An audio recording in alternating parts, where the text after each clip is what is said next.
काननम भूतगणादिसेवितम कपित्थ जम्बू फलचारु भक्षणम उमासुतम शोक विनाशकारकम नमामि विघ्नेश्वर पाद पंकजम। मंच पर विराजमान पूज्य संत चरण, इस नगर के, इस जिले के सभी गणमान्य महानुभाव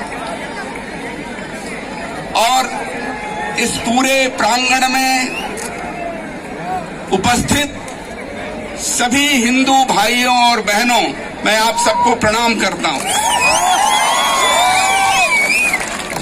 आज इस उत्सव में आकर मैं अपने को धन्य महसूस कर रहा हूं और यहाँ पर मुझे बुलाने के लिए आप सब के प्रति मैं अपनी कृतज्ञता ज्ञापित करता हूं।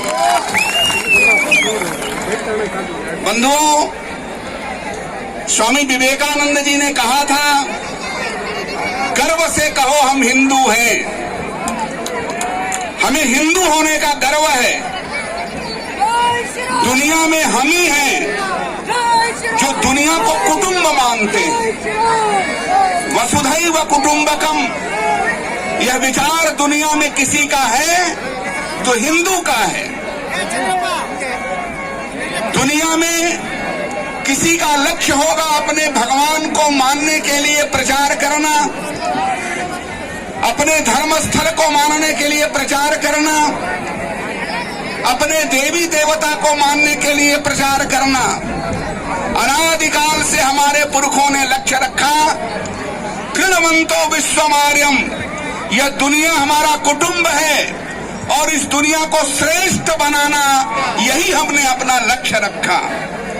सर्वे भवन्तु सुखिनः, सर्वे सन्तु निरामयाः, सर्वे भद्राणि पश्यन्तु, मा कश्चित् दुःख भाग् भवेत्। दुनिया में सभी सुखी रहें, सभी रोग मुक्त रहें, ऐसी कामना करने वाला अगर दुनिया में कोई है तो हिंदू है।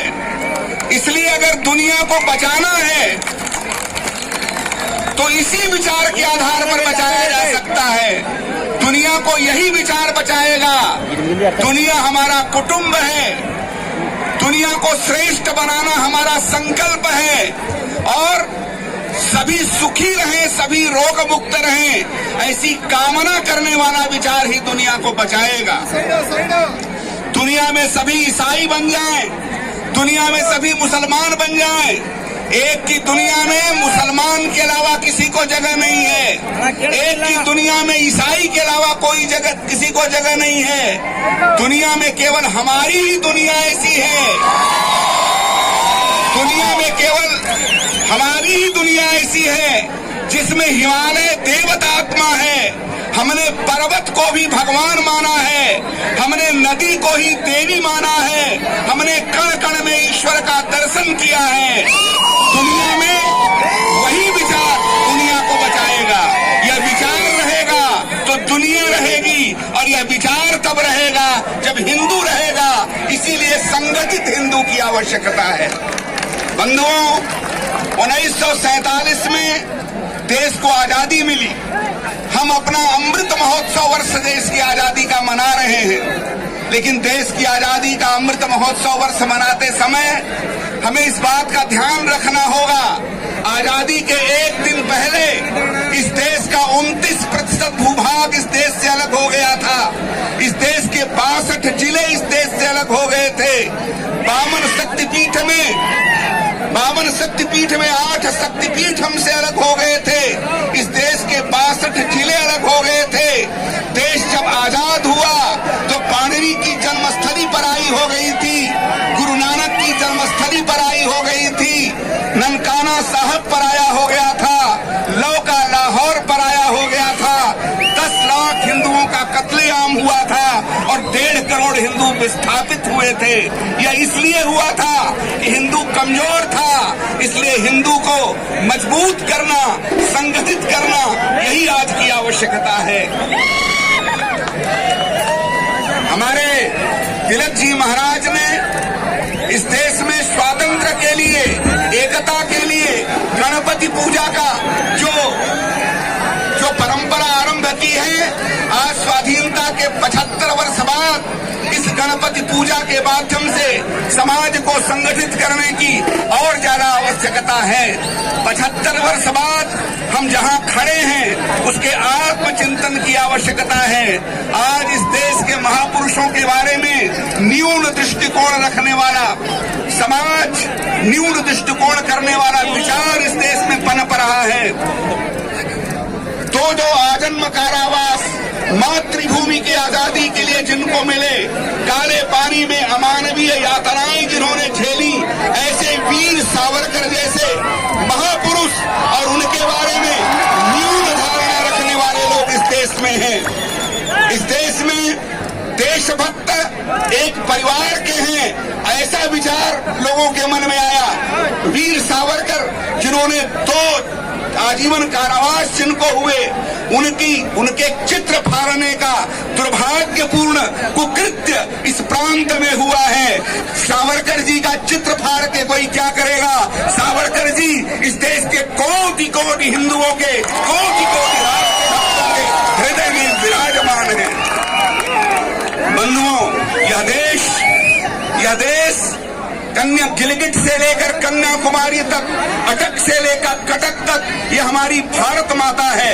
हम जब बोलते हैं भारत माता की, या भारत माता की जय, यह कोई उद्घोष नहीं है, यह एकत्व का महामंत्र है। जैसे ही हम भारत माता की जय बोलते हैं, हमारे सामने कोई मानचित्र नहीं आता, कोई पेड़ पहाड़ जंगल नहीं आते, हमारी माँ खड़ी हो जाती है। हमारी माँ खड़ी हो जाती है। हिमालय जिसका मुकुट है, विंध्याचल जिसकी कमर है, नर्मदा मैया जिसकी करधनी है, सागर जिसके पांव बखारता है, वो हमारी माँ है और हम इसके पुत्र हैं। इस नाते हम सभी सहोदर भाई हैं। हम कहीं कन्नड़ बोलते होंगे, हम कहीं मलयालम बोलते होंगे, हम कहीं हिंदी बोलते होंगे, हम कहीं असमी बोलते होंगे, हम कहीं गुजराती बोलते होंगे, हम कहीं बंगाली बोलते होंगे, हम कहीं काले होंगे, कहीं गोरे होंगे, कहीं लंबे होंगे, कोई ठिगने होंगे, गुरु परंपरा अलग होगी, देवी देवता अलग होंगे, लेकिन ये हमारी माँ है और हम इसके पुत्र हैं। इस नाते हम सब सहोदर भाई।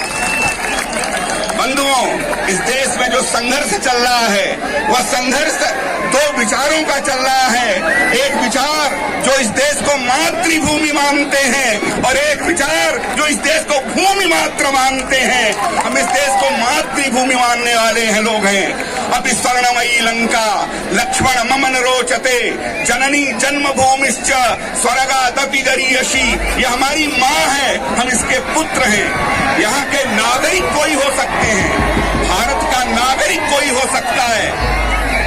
एक फॉर्म भर के एप्लीकेशन देकर नागरिक कोई हो सकता है, लेकिन भारत माता का पुत्र वही होगा जो इस देश के प्रधान को प्रधान मानेगा, इस देश के विधान को मानेगा, इस देश के पूर्वजों को मानेगा, इस देश की परंपरा को मानेगा, इस देश की मान्यता को मानेगा, इस देश के जीवन मूल्यों को मानेगा। ऐसे भारत माता के हम सभी पुत्र हैं। इस नाते हम सब सहोदर भाई हैं। स्वतंत्रता के 75 वर्ष बाद हमारा यह संकल्प होना चाहिए कि इस देश में भारत माता को माता मानने वाला ही हमारा भाई है। केवल नारे लगाने से कोई भाई नहीं हो सकता, कोई नारे लगाने से कोई भाई नहीं हो सकता। भाई के लिए एक माई जरूरी होती है, जो भारत माता को माता मानता है, जो गौ को माता मानता है, जो राम को पुरखा मानता है, वही हमारा भाई है। केवल इस देश के नागरिक के नाते कोई हमारा भाई नहीं हो सकता।